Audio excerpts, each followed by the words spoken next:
The Owl House just aired its final episode, but it ended with such an amazing flash forward that I can't help but think it was meant to set up a potential spin-off. Everyone seems to get their perfect happy ending, but it was so perfect that you can't help but imagine a sequel series exploring this part of Luce's life. With her being an adult and off to college in the demon realm, it could even be the first attempt at Disney to start making cartoons that are more or less safe for kids, but aimed at an adult audience using its Disney Plus platform, which doesn't have the same advertising model as Disney Channel proper, which is entirely aimed at kids. The Owl House was unfortunately cut short, indicating that Disney wouldn't want more of the franchise, but it's seen an explosion in popularity thanks to its online YouTube uploads, making execs realize that the show had more power than expected. It just wasn't seeing the numbers they wanted on Disney Channel, which is fair as many networks try to create shows that are amazing but just aren't what their usual viewer is going to tune into each week. Seeing that it does have the power to draw in an audience with a platform like YouTube, however, may be the push Disney needs to test the waters for more adult animated series with a Disney Channel vibe. With that in mind, let's explore the new setup for the Owl House Flash Forward and what that would translate into for an actual series. My name is Deepcut, and before we jump into it, hit that subscribe button because we're going to be doing a live stream Q&A with the cast of the Owl House, I believe on May 6th, but we're still finalizing the details, so hit that subscribe button so you don't miss them. I imagine the first episode of this new series would take place not long after the flash forward we saw in the finale, with Luce getting settled into her first day at the Wild Witch Academy and seeing all that's happened. Luce, of course, has been seeing her friends just about every week, likely getting the opportunity to go to the Boiling Isles every single weekend, and clearly spending summers there helping them rebuild. While Luce lost the power of the glyphs, she's always been able to use any palisman she had to perform circle magic. While glyph magic is great, Ida never really needed to learn this with the power of a palisman either, which Luce also used regularly and with great skill. Regardless, while at the school, Luce would likely be using her new palisman String Bean to just keep learning magic of all sorts. Her friends, such as Gus, seem to be involved in the school if they didn't find some other home, such as Hunter working with Ida's parents. Luce would likely also find a place teaching at the school over the course of the series, with her being the most well-versed in glyph magic. King would continue to grow over the course of the series as well, revealing new glyphs as he does new magic, with Luce learning crazier and crazier spells with his help. We have seen, thanks to the technology of Amity's father and the magic of many witches over at the rebuilt Hex side, that those who have been placed in a coven are getting their seals removed, which should allow them to continue practicing wild magic of all sorts. Unlike the original Hex side, which had limited tracks because of the eventual restriction of your other magics, this would be a place where new students could learn any magic they want, and students who had their seals removed could begin learning all the magics that they missed out on before going over to Ida's Wild Witch Academy for more of a college experience. Along the way of the series, glyph magic would likely find increasingly unique uses that separates it from the magic of a witch's circle or a palisman. Learning new spells can be difficult even for a talented witch like Amity, for instance, as we saw way back when she was using a training wand at the Titan's knee. Glyphs, however, provide a structure for the spell that you can see, and learning spells by glyph first will likely be a quick way to understand the concepts of a spell internally. Simply having the image in your head likely makes it easier to manifest in a witch's circle when drawn in the air, and thus Luce would find unique ways to help the witches of the Boiling Isles as an outsider who cannot naturally do magic the way they do. Without the restrictions of her mother or the school system, Amity appears to have leaned into her talent for abominations, likely with the help of her father's technology as well. Together they seem to be creating systems that greatly help the Boiling Isles instead of weapons for war such as Belos was constantly stocking up on.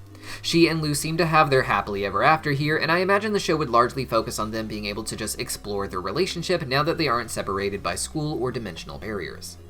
At the rebuilding of Hex side, we can see that Lilith is involved in its development, and like Ida, she has mastered her beast mode and can turn into a harpy at will to just fly around. In the last season, we saw her transition from a sort of military leader to a scholarly nerd whose desire to be best had been weaponized.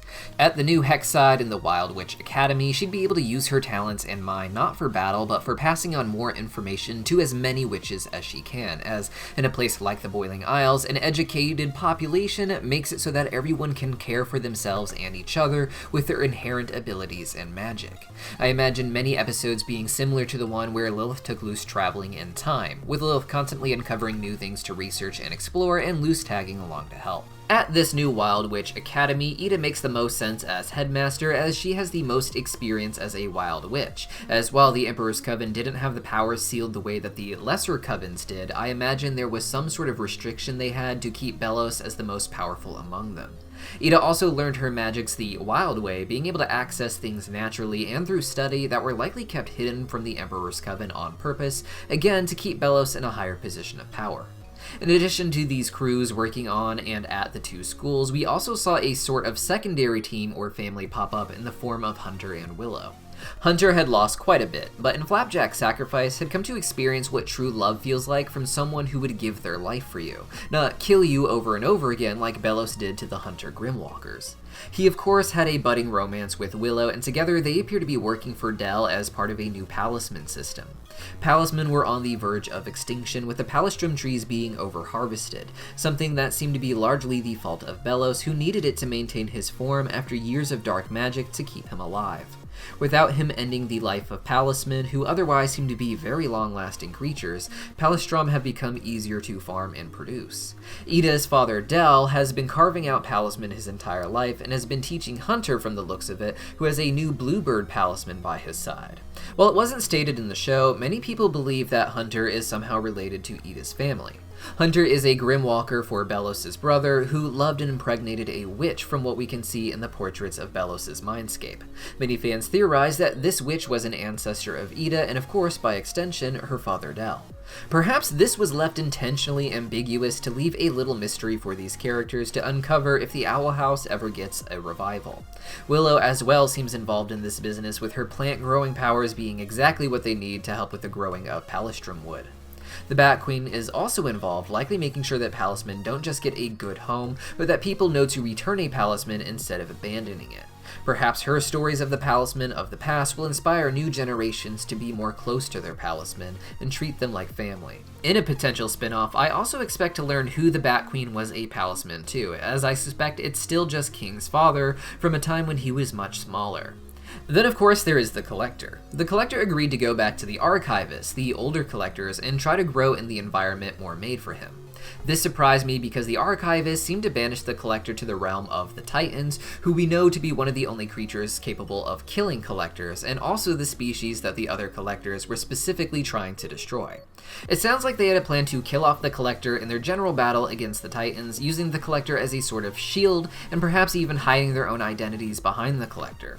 From the sparkles that we see at the end, the Collector seems to be fine. I imagine that they are living happily among the stars, going through their own cyclical patterns of growth, and while they wouldn't be a main cast member on this theoretical Owl House spin-off, there is the possibility that the Collector would return for important episodes, or their own little self-contained episodes to visit the Boiling Isles. But for more information on the Collector and their place in the lore and mythology of the Boiling Isles, subscribe to the channel, cause in the next few days we'll have a video breaking down the mythology and esoteric inspirations behind the Owl House. See you guys then.